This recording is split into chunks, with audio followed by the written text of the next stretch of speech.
degree fellow in poetry.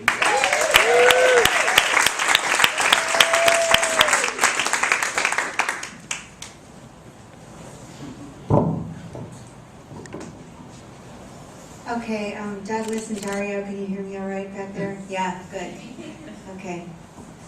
This is dedicated to my tire mechanic who I went to visit 1 week probably before I drove down here, 12-hour drive. It's called Cohesion. Wing and a prayer, he said, I was flying on. Inner eel of my tire, with its paired vertebrae scoring Mount Ashland, Shady Cove, the road reservoir. It's been a handful of years, I wanted to tell him, since anyone has split the sheen of my heart open. And I wonder why it takes such great stakes to restring the planets. Ode to the day Venus in combat boots strides her way back to the Darlingtonia sanctuary, the too tender to trample ibis neck of the cocktail glass, waiting by the botanical trail for some butch to smoke the stars. While 20 miles to the west, stitching their damask to the sea, clouds vindicate the tidal pull, pour some secret juice back to water, salty with Neptune's sweat and chivalry. Sometimes I think the gods like me are too busy, and that's just it. They don't consistently care about our agenda, and yet they go on doing their mischievous, beatific, terrible things. Mars makes his way to Prospect and beds down in the avenue of the boulders with a levitopterist. Pluto goes on abducting the uninitiated because there is no gentler way to sire people across the abyss. While we earthbound try to coax Jupiter to plant his feet firmly enough to please feed the laurel, and Uranus sweeps the stacked cards from the table and reseeds the hieroglyphic night sky, punctuating it violently. And we go on idealizing love or idealizing the gods. It's all the same, simply because we need cohesion. All right.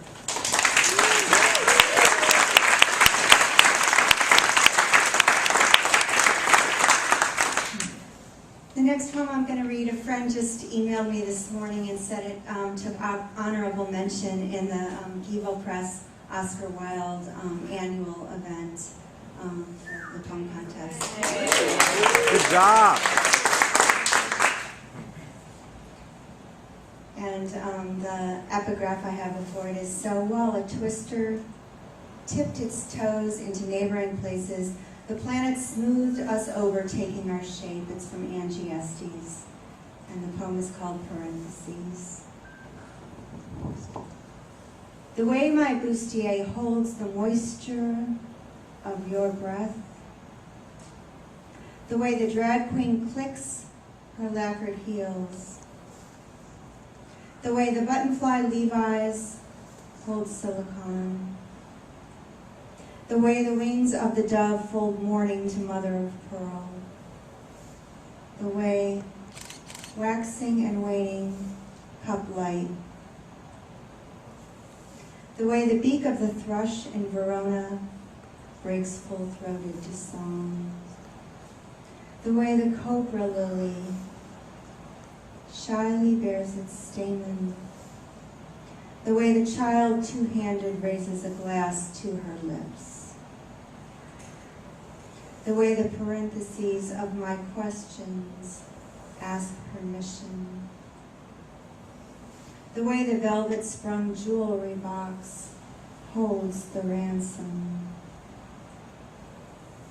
the way lovers in their blatant tryst kiss, the way the luster of our lips pronounce poems, the way the leather sweat of her thighs clamp the Ducati,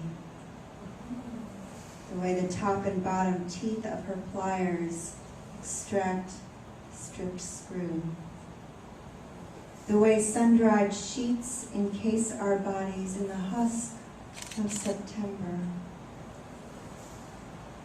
The way the labia plie and tip up the clitoral whirl. The way our lungs, two windbags, hold our confessions. The way two palms, pushed together, offer up this piston of prayer.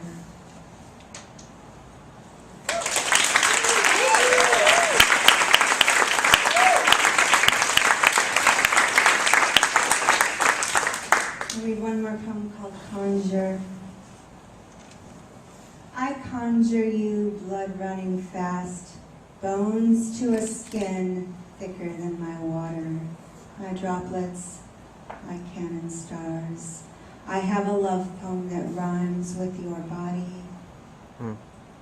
pushing you toward a valor that splits scissors from sky, cuts clouds to paper, rocks the sun to shredded ribbons, reaches for the torn and grasps its bruised secret. I make love like the cloud bearer turns lovers to bulls, or showers of gold dust, steam lifting from my thighs. I need your wits sharp and keen enough to eject an array of dimensions from your mouth. I need you to speak in tongues capable of holding an entire flock of conversations. In every line you declare, each oracular moment peeking in the pink of me that comes like the slippery, smooth laurel branch, words imminent in the poetry of penetration. I need your wound of wanting, your curse, your prayer, your hand, a scroll that reaches into my cunt and raises a new scripture. I want nothing less than revolution, absolution, a sheer white shattering of all the liquid colors of our breath.